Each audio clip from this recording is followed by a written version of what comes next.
আশ্বিনেৰ শাৰদ প্ৰাতে অৰণীৰ বহিৰাকাশে অন্তৰাকাশে জাগৰিত আনন্দময়ী মহামায়াৰ পদধ্বনি অসীম ছন্দে বেজে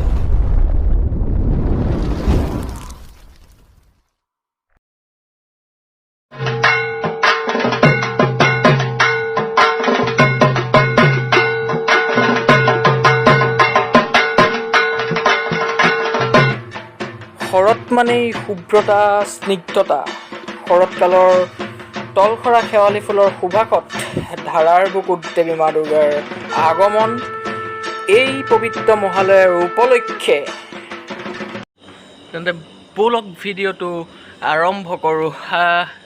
মানে বছৰেকত ফাৰ্ষ্ট টাইম এবাৰেই খোজকাঢ়োঁ মহালয়াৰ দিনাখন। বাবা দা কাহেনে? নাই নেকাহে ন? মহালয়া অকল তেন্তে দেখিছে গোটেই ৰাতি ফ্লেছ মাৰিব লগা হৈছে, আন্ধাৰ হৈ আছে। বেলেগৰ আৰু কোনোবা আছিলে, ফোন কৰিলোঁ, কোনো সাৰ নাপাল টোপনিৰ পৰা। আমি দুটা ওলাই আহিলোঁ আৰু গৈ থাকোঁ এনেই খোজকাঢ়ি। তেন্তে ব'লক খোজকাঢ়ি গৈ থাকিম ব'লক। চৌদিশ সেউজীয়াৰ মাজত ৰাস্তাটো আৰু তাৰ ওপৰত আমি গৈ আছোঁ। মই ব্ৰাইটনেছটো বঢ়াই দিছোঁ, সেইকাৰণে পোহৰ দেখিছে, কিন্তু এনেই আন্ধাৰেই হৈ আছে। অগণন ভক্তই অগণন আশা উদ্দেশ্যেৰে ওলাই আহি মহালয়াৰ পুৱতি নিশাৰ শীতল বতাহ গাত লৈছেহি, যি শৰীৰৰ কাৰণে যথেষ্ট উপযোগী।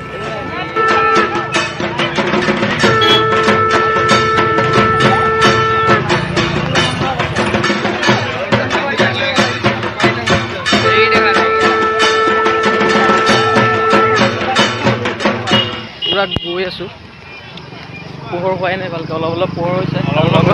লগত আছে বাপা দা, বেক চাইডেও বহুত মানুহ আছে, দেখুৱাইছোঁ, চাইছিলে।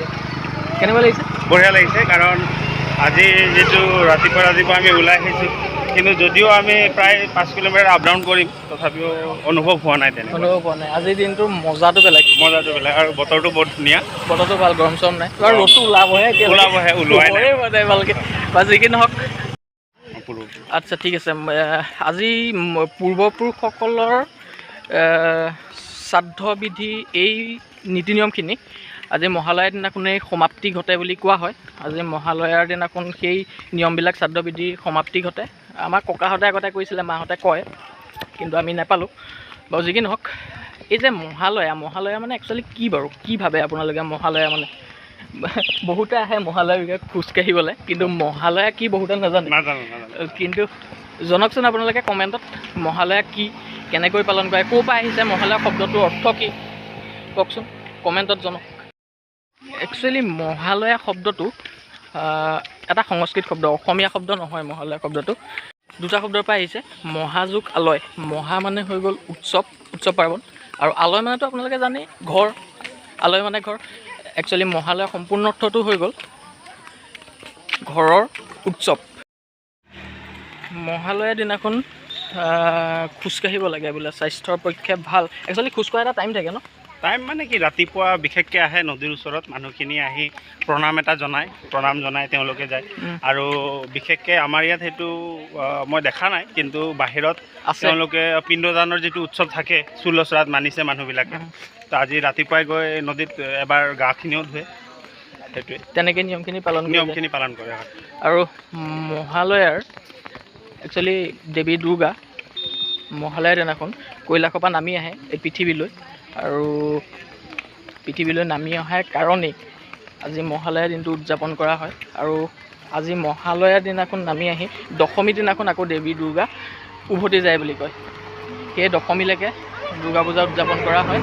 আৰু আজিতো মহালয়া হৈ গ'লেই, কাইলৈৰ পৰা নৱৰাত্ৰি ষ্টাৰ্ট হ'ব।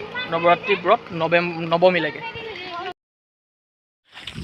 আমাৰ হিন্দু সমাজত, মানে হিন্দু ধৰ্মত এটা বিশ্বাস আছে যে, বিশ্বাস বুলি নহয়, এইটো সঁচা কথা, আমাৰ যিবিলাক উৎসৱ পাৰ্বণ, এই উৎসৱ পাৰ্বণবিলাক মহালয়াৰ পিছতেই ষ্টাৰ্ট হয় বুলি কোৱা হয়। আৰু দেৱী দুৰ্গাৰ চকু চেলাউৰি বা ৰং চং আলিংগন, এইবিলাক মহালয়াৰ পৰাই ষ্টাৰ্ট হয়। আঁকিবলৈ আৰম্ভ কৰে, চুলি তুলি লগায়, এইবিলাক মহালয়াৰ দিনাখনৰ পৰা আৰম্ভ কৰে কুমাৰসকলে। বাৰু যি কি নহওক, আমি ঘূৰি আহি অৱশেষত পাইছোঁহি আৰু ঘৰৰ ওচৰত পাইছোঁহি। ভাগৰত অৱস্থা নাই, যিহেতু ফাৰ্ষ্ট বুলি মানে বছৰেকত এবাৰে খোজকাঢ়োঁ, মই আৰম্ভতে কৈছিলোঁ। সেই এবাৰ খোজকাঢ়ি এয়া অৱস্থা। এয়া বৰ এক্সপিৰিয়েঞ্চ থকা মানুহ, হয়, সেইটো কাৰণে লগত এজন এক্সপিৰিয়েঞ্চ থকা মানুহ লাগে। যিকোনো কামত এক্সপিৰিয়েঞ্চ থকা মানুহ লৈ যাব। খোজকঢ়াটোনো আপোনালোকক ভিডিঅ'ত কি দেখুৱাম। এই ৰাতিপুৱাই মহালয়া উপলক্ষে এটা ভিডিঅ'ৰ জৰিয়তে আপোনালোকৰ লগত সাক্ষাৎ হ'লোঁ। যদি ভিডিঅ'টো ভাল পায় তেনেহ'লেতো জানেই কি কৰিব লাগিব, সেইখিনি মই কৈ নিদিওঁ আৰু লাইক, শ্বেয়াৰ আৰু ছাবস্ক্ৰাইব কৰি দিব। এতিয়া ঘৰৰ ওচৰ পাই গ'লেই ব্লগটো সামৰিবৰে হ'ল। মহালয়া উপলক্ষে আজিৰ দিনটোৰ পৰাই দুৰ্গতি নাশিনীয়ে দেৱী দুৰ্গাই যাতে এই কৰোণা ভাইৰাছটো একেবাৰে নাইকিয়া কৰি পেলাই তাৰে কামনা কৰিছোঁ। সেয়াই কামনা কৰিলোঁ আজি মহালয়া দিনটোত।